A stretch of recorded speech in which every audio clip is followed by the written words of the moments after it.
हमारे खानदान में रिवाज था कि लड़की के पैदा होते ही बुजुर्ग इसका रिश्ता अपने किसी करीबी अजीज के बेटे से तय कर देते थे। दादी ने मेरा रिश्ता फूफी के बेटे नुमान से तय कर दिया। बचपन बेफिक्री में गुजर गया। मैट्रिक पास किया तो घर में मेरे मुस्तकबिल से मुताल्लिक बातें होने लगे। तब मुझे मालूम हुआ कि दादी ने मेरी बात बचपन ही में तय कर दी थी, लेकिन अलमिया ये था कि आज तक मैंने अपने होने वाले मंगेतर को देखा नहीं था। फूफी कराची की रहने वाली थी। जब वो हमारे घर आती अपने बेटे नुमान की तारीफें करती, लेकिन मुझे उनकी तारीफें जरा भी अच्छी नहीं लगती थी। मैं फूफी के घर नहीं जाया करती थी। एफए का इम्तिहान दिया तो अचानक अबू के साथ उनके घर जाने का इत्तेफाक हुआ। अबू मुझे उनके पास छोड़कर वापस लाहौर चले गए। वो सिर्फ 4 रोज रहे क्योंकि उनकी छठी ज्यादा न थी। फूफी ने इसरार किया कि शाजिया को कुछ दिनों के लिए यहाँ रहने दो। मैं भी वहाँ इसलिए रह गई क्योंकि जाना चाहती थी कि आखिर नुमान कैसा लड़का है जिसे मैंने देखा भी नहीं था और उससे मेरी शादी होने वाली थी। कम अज कम उसकी आदत व अतवार तो देख लो। यही सोच कर रह गई। कई दिनों तक इससे बात न की क्योंकि हिजाब माने था। इसने भी कलाम न किया। इसकी तरफ देखती न थी, कलाम तो एक तरफ रहा। एक दिन मुझे बुखार आ गया।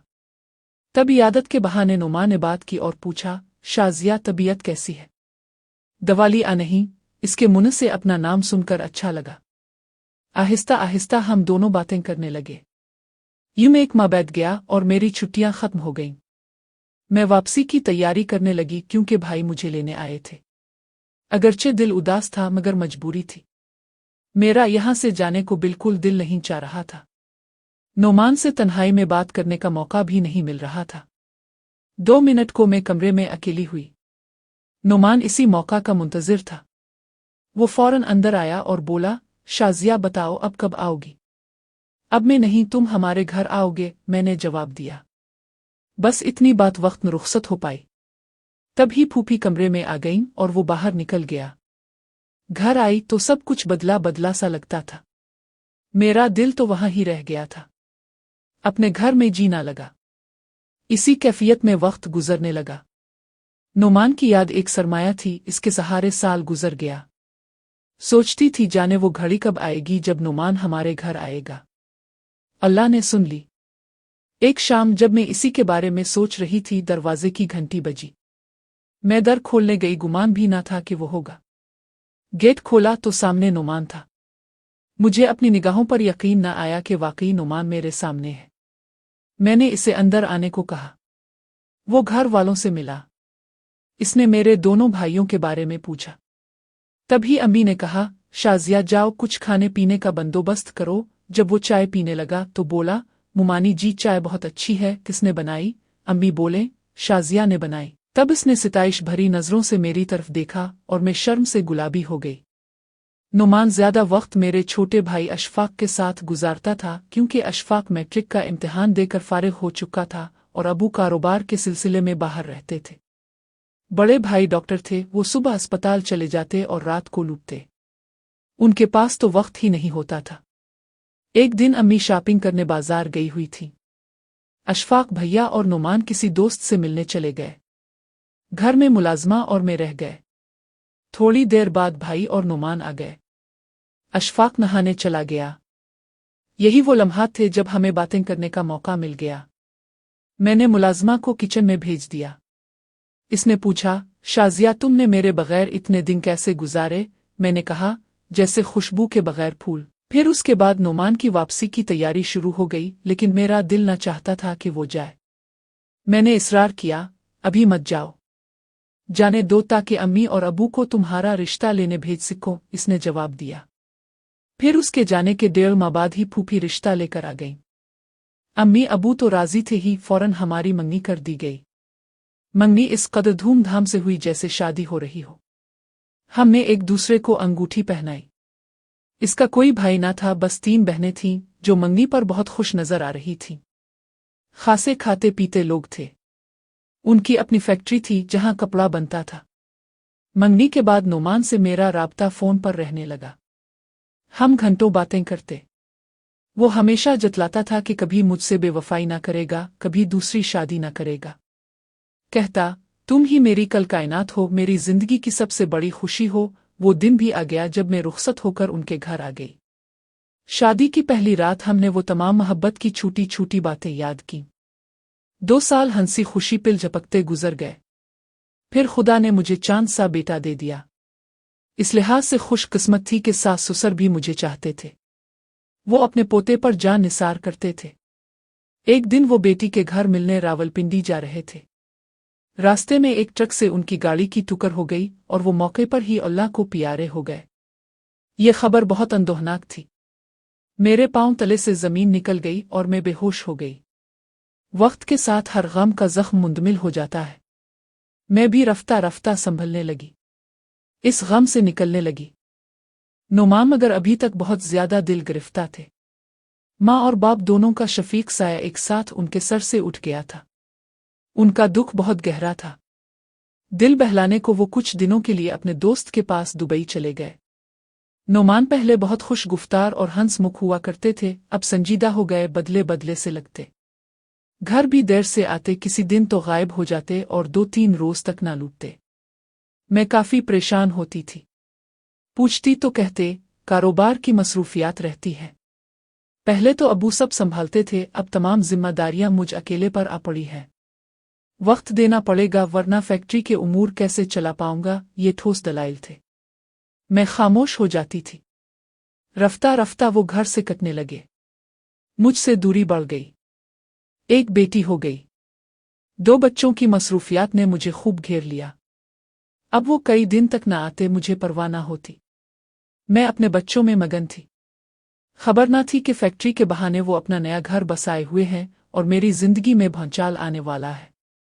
ऐसा तो कभी सोचा भी ना था कि नुमान, जो मुझ पर जान निछावर करते थे, मेरे साथ बेवफाई भी कर सकते थे। हुआ यूं कि जिन दिनों में एफए कर रही थी, हमारी क्लास में एक लड़की ने दाखिला लिया जिसका नाम अम्बरीन था। ये निहायत हुसैन लड़की थी और शुमाली इलाका जात से ताल्लुक़ रखती थी। इसकी सुर्ख और सफ़ेद रंगत, मिसाली कद-ओ-काट, सुनहरे बाल और खूबसूरत सितारों जैसी दमकती आंखें देखने से ताल्लुक़ रखती थी, जो इसे देखता देखता रह जाता था। वो पढ़ाई में कमज़ोर थी, जबकि मैं शुरू से लायक तालिबात में शुमार होती थी, लिहाजा क्लास की पॉपुलर लड़की थी। हमारी लेक्चरार पढ़ाई में कमज़ोर किसी भी लड़की को मेरे पास बिठा देती और कहती, शाज़िया इसकी मदद करो। ऐसा ही अब भी हुआ। टीचर ने अम्बरीन को मेरे पास बिठा दिया। चूंकि वो फितरतना अच्छी लड़की थी, मेरी उसके साथ दोस्ती हो गई। पढ़ाई के अलावा हम घंटों बातें करते, साथ खाते पीते और हंसी मजाक करते। एक दिन वो कॉलेज आई तो बहुत परेशान थी। परेशानी की वजह पूछी तो इसने बताया कि मेरे रिश्ते के लिए 2 औरतें रोज आ रही हैं और वो इनकार नहीं सुनना चाहते। ये कौन लोग हैं? मैंने पूछा।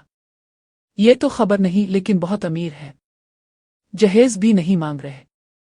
उनकी बातों से लगता है कि जैसे वो मुझ पर बहुत मेहरबान है। तुमको खुशी है? इस सवाल पर वो बोली, पता नहीं। तभी मैंने जाना कि अम्बरीन भी खुशी महसूस कर रही है। आखिर को वो लड़की थी और हर लड़की के दिल में किसी अच्छे घर की बहू बनने की आरज़ू होती है। वालिदैन ने इसकी मर्जी पूछी तो इसने सर झुका लिया। यूं उसकी मंगनी हो गई। एक दिन आया कि हम दोनों में राबता मुनक़ते हो गया। मैं इसकी शादी पर भी ना जा सकी। कॉलेज के एक मुबाहिसा में शिरकत करना थी, लिहाजा इसकी तैयारी में अपनी बेहतरीन दोस्त की शादी में ना गई। इसके बाद मेरी नुमान के साथ शादी हो गई। अपनी घरदारी में इतनी मसरूफ हुई कि ये सोचने का भी मौका ना मिला कि अम्बरीन कहाँ गई। शादी के 4 साल बाद मुझे अपनी नंद की बच्ची को स्कूल में दाखिल कराना था। मैं नबीला के हमरा एक प्राइवेट स्कूल गई। वहां बरामदे से गुजरते हुए एक कमरे में बैठी टीचर पर नजर गई। देखा कि कुर्सी पर अम्बरीन से मलती जलती लड़की बैठी है। वो किसी गहरी सोच में डूबी हुई थी। मैं क्लास रूम में चली गई और उससे बात की। वो वाकई अम्बरीन थी। बेइख्तियार मेरे गिले लग गई और रोने लगी। हम क्लास रूम से बाहर आ गईं और मैंने इससे हाल दरियाफ्त किया। वो मुझे स्टाफ रूम ले आई जो इस वक्त खाली था। मेरी नंद मालूमात के लिए हेड मिस्ट्रेस के ऑफिस चली गई और अम्बरीन बताने लगी कि जिन अमीर लोगों के यहाँ इसका रिश्ता हुआ वो दरअसल शिकारी लोग थे, जो खूबसूरत कमसिन लड़कियों को ढूंढते और रिश्ता करके बया लेते और फिर दुबई वगैरह ले जाकर उनसे गलत काम कराते थे। उन्होंने मेरे साथ भी ऐसा ही किया। इसने बताया कि मेरी सास और नंदें भी इस बाजार की थीं, जो पाकिस्तान आकर शराफत का लिबादा ओढ़ लेते थे। ये पूरा खानदान ही इस किस्म के कामों में मुलव्वस था। उनका धंधा दूसरे मुल्कों तक फैला हुआ था। उनको कुछ बड़े लोगों का रसूख हासिल था, जिसकी वजह से ये कामयाबी से बर्दा फिरोशी करते थे। एक दिन वही हुआ जो होना था। उन्होंने मुझे भी इस राह पर लगाना चाहा। जब मैंने इनकार किया तो सख्त तशद्दुद किया। जिस मर्द ने मुझसे निकाह किया वो इसी तरह औरतें लाता और फिर उनकी खरीद व फरोख्त की जाती थी। मेरी खुशकिस्मती के एक दिन किसी दोस्त के साथ एक शख्स आया जो शरीफ आदमी था और इसमें गैरत थी। इसने मुझे पसंद किया और जब तन्हाई मुयस्सर आई मैं रोने लगी। इसने हमदर्दी से मेरा हाल दरियाफ्त किया। मैंने रू रू कर बिपता सुनाई। तब इसको मुझ पर रहम आ गया और जाने कुन मुश्किलात के बाद इसने मुझे उन जालिमों के चुंगल से निकाला, मुझसे निकाह किया और दुबई से पाकिस्तान ले आया। वो शादीशुदा है और 2 बच्चों का बाप है। ज्यादातर अपनी पहली बीवी और बच्चों के पास रहता है। मेरे पास 1-2 दिन के लिए आता है। इसका वसी कारोबार है। इसको अपने काम को भी वक्त देना होता है। मैं तन्हाई की वजह से उदास हो जाती थी तो मेरे शौहर ने मशवरा दिया कि तुम स्कूल में मुलाजमत कर लो, यूं तुम्हारा दिल बहल जाएगा। तभी मैं स्कूल में पढ़ाने आ जाती हूँ, क्योंकि मेरे खावंद ने स्कूल के नज़दीक ही घर ले दिया जहाँ मैं एक बूढ़ी मुलाजमा के साथ रहती हूँ। दिन में वो इसी स्कूल में चपड़ासन होती है। स्कूल की छुट्टी के बाद मेरे साथ घर आ जाती है, रात को भी साथ रहती है। तुम्हारे शौहर का क्या नाम है और वो काम किया करते हैं? मैंने सवाल किया तो वो बोली, उनका नाम नुमान है और वो कपड़े की फैक्ट्री के मालिक हैं। ये सुनकर मैं परेशान हो गई। ताहम सोचा कि हो सकता है किसी दूसरे शख्स का ये नाम हो और उसकी भी फैक्ट्री हो, क्योंकि नुमान तो ऐसा नहीं कर सकते थे। मैं मर तो सकती थी लेकिन ये यकीन नहीं कर सकती कि नुमान दूसरी शादी कर सकते हैं। इस वक्त स्कूल की छुट्टी हो गई। मैंने नंद से कहा, तुम घर चली जाओ, मैं जरा अमरीन के घर से होकर आती हूँ। ये मेरी गहरी सहेली है और मुद्दत बाद मिली है। इसका घर नज़दीक ही है। नंद मेरे घर चली गई और मैं अमरीन के साथ उसके घर पहुंच गई। इसके मकान में दाखिल होते ही पहला तीर जो मेरे दिल पर लगा वो दीवार पर लगी हुई तस्वीर थी। ये अमरीन और नुमान की इकट्ठी फोटो थी, जिसमें अमरीन दुल्हन बनी हुई थी और नुमान उसके साथ दूल्हा के तौर पर मौजूद थे। तस्वीर देखकर अपनी आंखों पर यकीन न आया। मैंने पूछा, अमरीन, क्या यही तुम्हारे शौहर हैं? हाँ, वो बोली। खुदा उनको सलामत रखे, बहुत अच्छे इंसान हैं। मुझे शराफत की जिंदगी दी है, वरना आज मैं कहाँ होती गंदगी की दलदल में और मेरा क्या हाल होता। इस नेक इंसान ने मेरी जिंदगी बचाई है। ऐसे लोग दुनिया में कम होते हैं। वाकई मैंने सोचा, ऐसे लोग दुनिया में कम होते हैं। ताहम मुझे बेहद सदमा हुआ और मैं गिरते गिरते बची। खुद को बड़ी मुश्किल से संभाला और अमरीन से कहा, वाकई तुम खुशकिस्मत हो कि तुमको नुमान जैसा शौहर और मुझ जैसी रहमदिल सौकन मिली है, वरना आज न जाने क्या हो जाता। अगर तुम मेरी सहेली ना होती और तुम्हारे हालात ऐसे ना होते। ओ घर आकर मैंने नुमान से काफ़ी झगड़ा किया, क्योंकि मेरा दिल और ज़हन सौकन को कबूल करने पर तैयार ना थे। ताहम मरता किया ना करता। जब शौहर ने वास्ते दिए और यकीन दिलाया कि अमरीन को बुराई से बचाने और शराफत की जिंदगी देने के लिए उन्होंने ना चाहते हुए ये कड़वा घूंट पिया है, तो मैं रूह धोकर खामोश हो गई। क्या करती अगर अमरीन को निकलवा देती? तब भी ज़मीर मलामत करता और मैं खुदा के सामने गुनाहगार हो जाती, क्योंकि इसका अब कोई और ना था। माँ बाप उसकी जुदाई के सदमे से चल बसे थे।